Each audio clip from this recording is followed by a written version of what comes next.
1919 was a year of strikes, struggles and Soviets. As 1919 began, working class people in Britain looked forward to leaving the Great War behind them and rebuilding their lives. They expected a better society than the one they had endured before the war. Their Prime Minister, David Lloyd George, had promised a land fit for heroes to live in, and had just led his Tory-dominated coalition to a landslide victory in a general election called at short notice to cash in on armistice euphoria. But Labour had polled well in that election and was growing stronger. Trade unionists were ready to resume their great unrest, the wave of strikes for better wages and conditions that had begun in 1911 and paused when war started in August 1914. Workplace activists had gained confidence during the war from pursuing industrial struggles when their union leaders had refused to.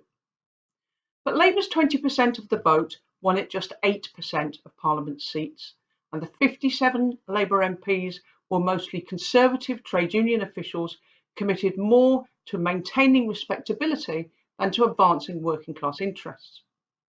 Lloyd George had promised much as he wooed Britain's new working class voters in 1918. But before long, in the words of communist Wal Hannington, his slogans and soundbites rang like bitter mockery in the ears of the men who had come from the bloody battlefields only to be cast onto the industrial scrap heap of capitalism and to see increasing privation for themselves and their families. The year ahead would see a huge wave of working class struggles in Britain and around the world. There were mutinies by soldiers, strikes by workers and rebellions in colonies. There were even places where the working class rose to political power. But in all but one case, that power was brutally defeated by the old order, and the one exception, Russia, was isolated, invaded and starved.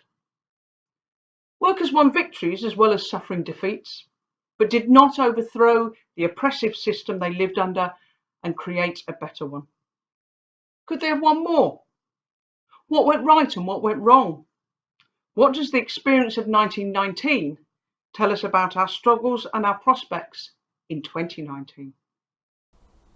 You can read more about 1919 in this pamphlet.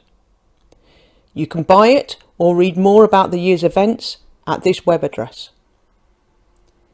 And for daily tweets throughout the year, please follow OTD1919 on Twitter. Please like this video and please subscribe to this channel.